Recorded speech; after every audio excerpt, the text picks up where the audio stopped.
व्यास मंच पर विराजमान पूजनीय गुरुजनों एवं प्रिय श्रोतागण, सादर प्रणाम।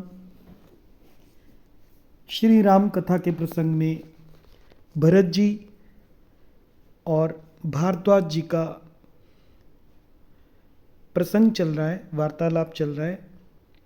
भारद्वाज ऋषि कहते हैं, भरत जी के यश की बात आज की चौपाइयों में कर रहे हैं कि भरत जी का प्रेम रूपी यश, श्री रामचंद्र जी के चरणों में प्रेम रूपी यश का क्या महत्व है राम भक्तों के लिए, वो सुनिए।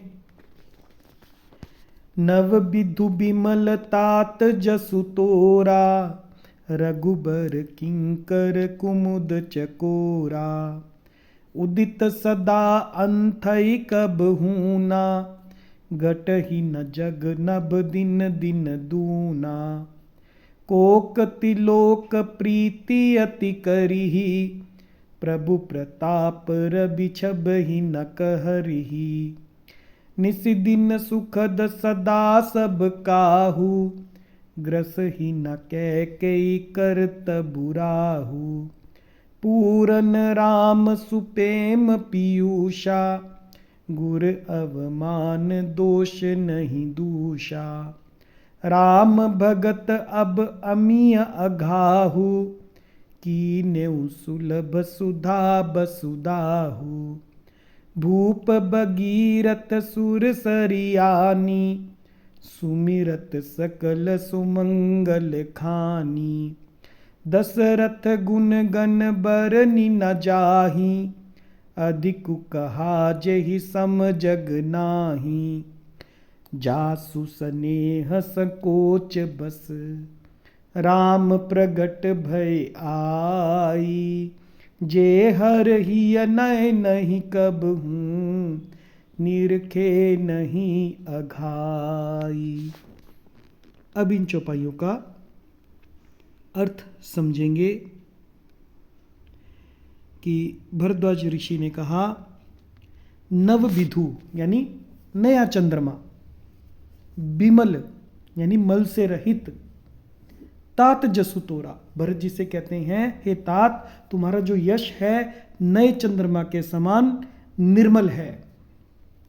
रघुबर किंकर कुमुद चकोरा, और रामचंद्र जी के किंकर यानी दास, कुमुद चकोरा, कुमुद हैं और चकोर हैं जो कि इस रस का पान करते हैं। उदित सदा अंथई कब होना, ये कभी उदित या अस्त नहीं होगा। घट ही न जगनब दिन दिन दूना, जो कि जग में कभी घटेगा नहीं। जो चंद्रमा है वह तो प्रतिदिन अस्त होता है और घटता है, उदित होता है और अंत ही और अंत भी होता है, परंतु ये तुम्हारा यश रूपी चंद्रमा जो है, भरत जी से कह रहे हैं, सदा उदय रहेगा, कभी अस्त नहीं होगा। घट ही ना, और जगत रूपी आकाश में, जग नभ, जगत रूपी नभ में यानी आकाश में दिन दिन दूना, ये दिन दिन दूना होता रहेगा।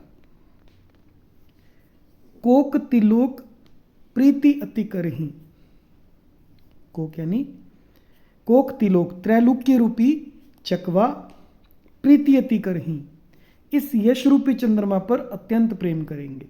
यानी तीनों लोग जो हैं आपके यश रूपी चंद्रमा पर अत्यंत प्रेम करेंगे।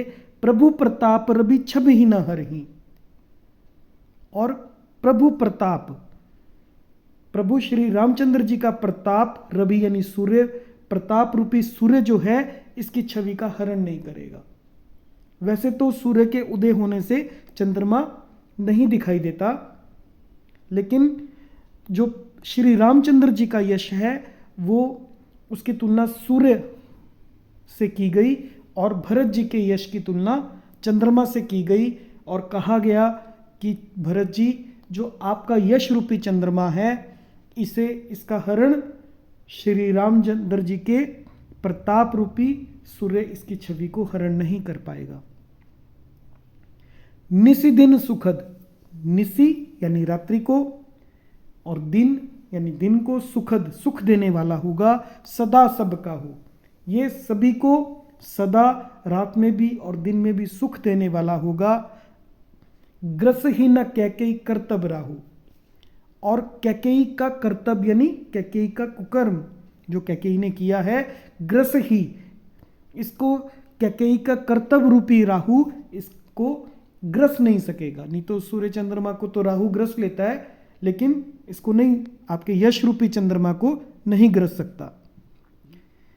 यानी कैकेयी के कर्म का दोष आपके यश पर नहीं लगेगा। पूर्ण राम सुप्रेम पीयूषा, यह चंद्रमा श्री रामचंद्र जी के सुंदर प्रेम रूपी अमृत से पूर्ण है। ये पूर्ण है राम सुप्रेम, राम जी के प्रेम से, पीयूषा यानी अमृत से। और इसमें गुरु अवमान दोष नहीं दूषा, इसमें गुरु की अवमानना रूपी यानी गुरु के अपमान रूपी दोष का दोष नहीं लगा हुआ है, ये दूषित नहीं है गुरु के अपमान रूपी अपराध से। राम भगत अब अमीय अगाहु, राम जी के जो भगत हैं अमीय यानी इस अमृत से तृप्त हो जाएंगे। कीने सुलभ सुधा बसुधा हो, तुमने सुलभ कर दिया है इस यश को, यश रूपी सुधा यानी अमृत को, बसुधा यानी पृथ्वी पर यानी धरती पर तुमने अपने इस यश रूपी अमृत को राम भक्तों के लिए सुलभ कर दिया है। भूप भगीरथ सुरसरी यानी, भूप यानी राजा, राजा भगीरथ, सुरसरी यानी वो गंगा जी को पृथ्वी पर लेकर आए। सुमिरत सकल सुमंगल खानी, जिस गंगा जी का स्मरण, केवल स्मरण मात्र करने से संपूर्ण सुंदर मंगलों की प्राप्ति होती है, जो कि सकल सुमंगल खानी, सभी सुमंगलों की खान है गंगा जी, केवल सुमिरन करने से भी। स्नान और स्पर्श और पान करने की तो बात ही अलग है। दशरथ गुणगण बरनी न जाही, और दशरथ जी के गुणगण यानी गुण समूहों का तो वर्णन ही नहीं किया जा सकता। अधिक कहा जही सम जग नाही, अधिक क्या कहना, जही सम जग नाही, जिसके समान जग में कोई दूसरा नहीं है। जासुस ने संकोच बस राम प्रगट भय आई, जिनके स्नेह और संकोच के वश में होकर राम प्रगट भय आई, राम इस सच्चिदानंद भगवान श्री राम स्वयं आकर प्रकट हो गए। जे हर ही नहीं नहीं कब हूं, जे हर ही, हर यानी शिव जी, ही यानी हृदय, जो शिव जी के हृदय नहीं नेत्रों से कबहू निरखे नहीं अघाई, जिन्हें श्री महादेव अपने हृदय के नेत्रों से कभी भी अघाकर नहीं देख पाए, यानी जिनका स्वरूप अपने हृदय में देखते हुए कभी तृप्त नहीं हो पाते। श्री रामचंद्र जी का प्राकट्य, जिनके प्रेम और संकोच, किन की बात कर रहे हैं, दशरथ जी की बात कर रहे हैं, उनके यश की बात कर रहे हैं, जिनके प्रेम और संकोच के वश में होकर स्वयं श्री राम प्रकट हुए। जय सिया राम।